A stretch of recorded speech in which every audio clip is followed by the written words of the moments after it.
This ain't my car.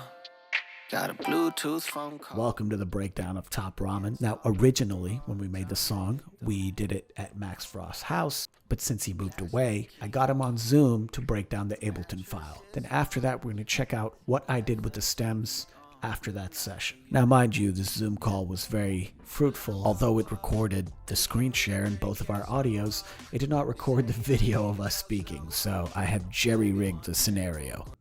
Oh, yeah. When I first came over, it was like... I never did any more to the song.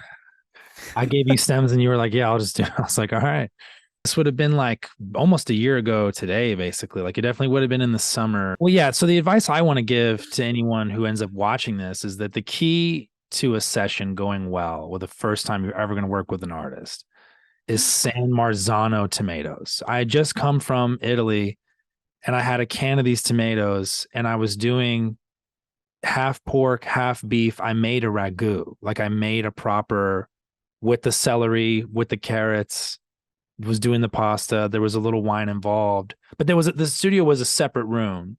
But I feel like that was the first key. It did lead us into conversation before the music making. Whereas in Los Angeles, a lot of the times the writing sessions are like speed dating, or you kind of just go in and, you know, there's no date. There's no taking people out to dinner before you fuck them. But so at the time I was staying at a friend of mine's house and he had a Juno that didn't belong to me. So interesting, because this is the last thing I hear when I hear this song now. Yeah, because otherwise it's almost like a pretty regular, you know, progression. Then and I remember sitting, when we were doing the bass line, sitting around for a long time, I couldn't tell what the bass note should be on that last chord, because not to really get too down deep in the nerd wormhole, but when it's a C diminished chord, it really could have been a lot of different bass notes. Like it could have been that's the bass note. Exactly. And I think that's what we decided on, is to not make the root the bass note. And the bass line was this. Dum dum dum dum dum dum.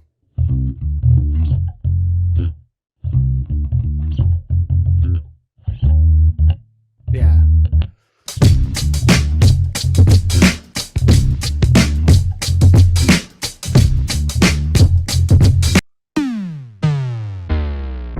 Some kind of a video game sound, that the thing that got pitched. Then, of course, the Casio, Rolls Royce of cheap synths.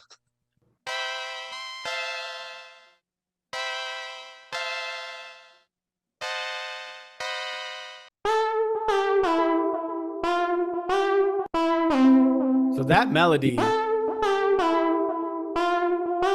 So this is MIDI. That is a sound that I remember from the song the most. It's such a weird, like, that.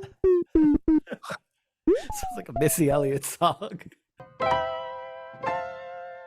Good sound. It sounds pretty decent. I've never even had Keyscape.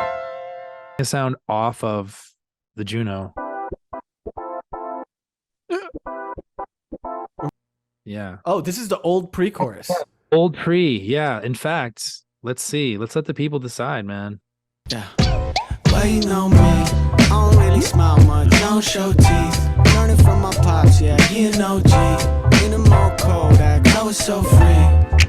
I think I do finally submit to that is the better pre, and probably makes the most sense to happen both times. I got the stems in from Max, so everything you just saw, I pulled them into Logic, and the drums were probably my biggest problem with the way we originally produced the song. I took out most of the lows so that you wouldn't be able to hear that kick.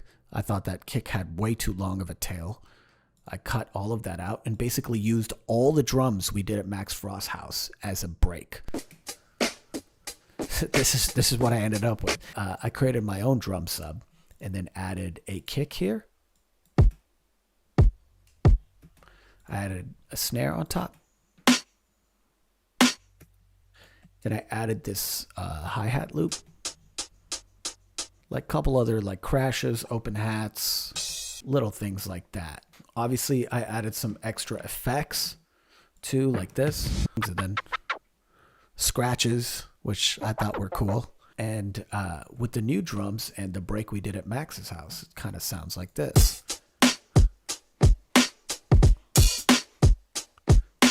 Most of the other things I kept in place. Originally, the keys kind of run through the entire song like this. I felt that didn't give me enough space for the vocals, so I did little chops here, you can see, and that sounds way better. Add the bass in, and it's a groove right there.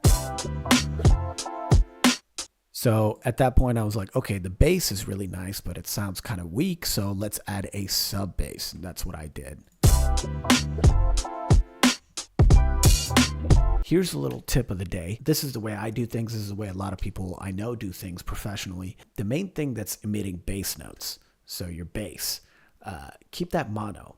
Don't make it stereo. You may think it sounds cool, but it's going to sound fucking horrible on speakers. The kicks, keep them mono. The snares, mostly keep them mono. The hi-hats, you can do whatever the fuck you want with. Same with the crashes. That's not like a strict rule.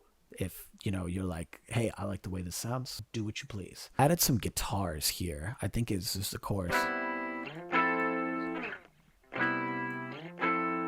Yeah. After I did all these things to the beat, I re-recorded all my vocals. The vocals, I think, are some of my best work. Not the recording part, but the mixing part. I think the recording is good, too. Don't get me twisted. I'm just saying I'm proud of the vocal chain I put on it. I'm making songs like this. I try to tap into a part of me that I don't really access a lot. I don't really think a lot of my new stuff is super emotional, but sometimes it gets to this part where it's like, okay, I gotta write about some real shit, and I gotta write, and I feel like I really want to write about this. And this is about basically getting in an argument with your significant other while you're not in town. Maybe you're away at a business conference, or you're someone like me who's always out on the road. It's really annoying to have an argument with somebody when you're not in person with them. I feel like in person it deflates very quickly, but over the phone, across a distance, it's very difficult to maintain that stuff.